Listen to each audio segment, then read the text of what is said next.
বাংলাদেশের সংখ্যালঘু নির্যাতনের প্রতিবাদে নিভিয়া বাজারে মশাল মিছিলে রাজপথ কাঁপালেন শত শত সনাতনীরা। বাংলাদেশের গ্রেপ্তার সম্মিলিত সনাতন জাগরণের জোটের মুখপাত্র তথা ইসকনের পুণ্ডরিক ধামের অধ্যক্ষ চিন্ময় কৃষ্ণ দাসের নিঃশর্ত মুক্তির দাবিতে ও সেখানকার সংখ্যালঘু মানুষের উপর নির্যাতনের প্রতিবাদে বুধবার সন্ধ্যায় নিভিয়া বাজারে এক বিরাট প্রতিবাদী মশাল মিছিলে গর্জে উঠলেন শত শত মানুষ। এদিন সনাতনী ঐক্য মঞ্চের আহ্বানে নিভিয়া থানা চৌরঙ্গিতে বিভিন্ন হিন্দুত্ববাদী সংগঠনের সদস্য সহ শত শত সনাতনীরা জড়ো হয়ে বাংলাদেশের সংখ্যালঘুদের উপর চরম নির্যাতনের বিরুদ্ধে জোরালো প্রতিবাদ সাব্যস্ত করতে মশাল মিছিলে সামিল হন।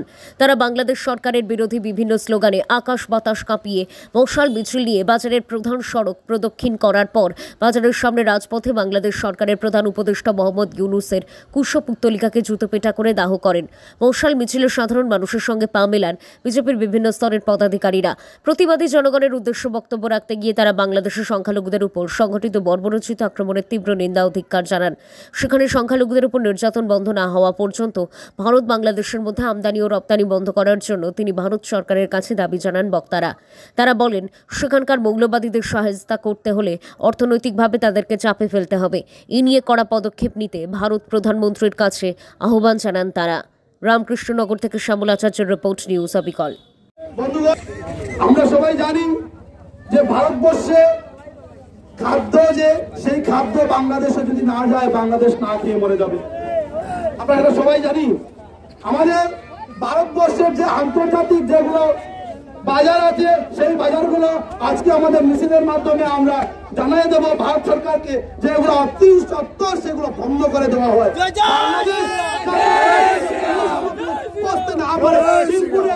করতে হয় যাতে না হয়। বাংলাদেশের বিভিন্ন সামগ্রী আমাদের ভারতবর্ষে আসে, প্রাণ সামগ্রী আছে। আমরা জানি প্রাণ বলে একটা কোম্পানি আছে, সেই প্রোডাক্টগুলো আমাদের ভারতবর্ষে আছে। আমি আজকে এই নিভিয়াবাসীর সামনে যে এখানে আমরা ব্যবসায়ীরা আছি, ব্যবসায়ী বন্ধুগণকে আমরা অনুরোধ করব যে বাংলাদেশের কোনো ধরনের সামগ্রী যাতে আমরা যাতে সেখানে আমরা সামগ্রী না তুলি এবং আমরা না বিক্রি করি। আর আমরা যারা গ্রাহকরা আছি তাদের কাছে আমি অনুরোধ করব বাংলাদেশে যাতে কোনো সামগ্রী আমরা না তুলি। আমরা হিন্দুরা, সনাতনীরা আমরা সহিষ্ণু, আমরা সহজে কারোর সঙ্গে লাগি না যতক্ষণ আমাদের উপর অত্যাচার না হয়। আর আমরা থাকলে হবে না, এভাবে থাকলে ওদেরকে লাগতে নয়, বাতে মারতে হবে। সেগুলো আমরা বন্ধ করে দেবো এবং আমরা ওদেরকে দেবো না। আর ওদের যেগুলো প্রোডাক্ট আছে এগুলো আমরা কিনবো না। আমাদের করতে হবে,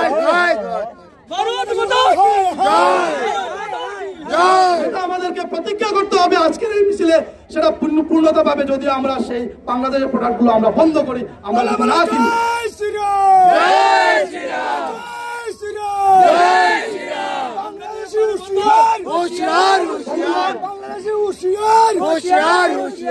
বন্ধুগণ, যে অধুনা বাংলাদেশ আমরা সবাই জানি, এই যে শ্রীহট্ট অঞ্চলে আজ থেকে 300 বছর পূর্বে মাত্র একটি ঘর মুসলমান ছিল, 300 বছর পূর্বে।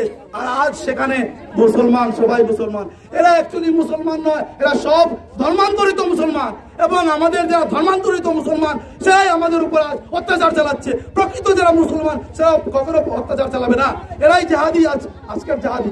আজকে এই যে জেহাদি সংগঠন এবং জেহাদি সরকার, সেই সরকারকে আমরা ধিক্কার জানাই এবং আমরা বলবো যে নোবেল পুরস্কার যেটা বলে শান্তির জন্য নোবেল পুরস্কার, যাকে শান্তির জন্য নোবেল পুরস্কার দিয়ে দেওয়া হয়েছে সেটা যেন অতি সত্বর ফিরিয়ে নেওয়া হোক, অতি সত্বর সেটা ফিরিয়ে নেওয়া হোক।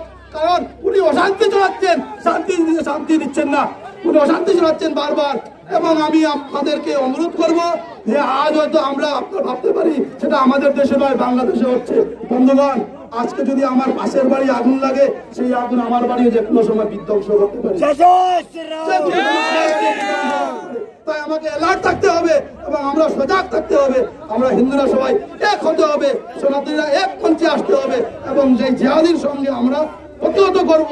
এবং ভারত সরকার যদি আমাদেরকে অনুমতি দেয়, ভারত সরকার যদি আমাদেরকে সনাতনীতে অনুমতি দেয়, আমরা বাংলাদেশে গিয়েছে সেই জিহাদিকে উৎখাত করবো।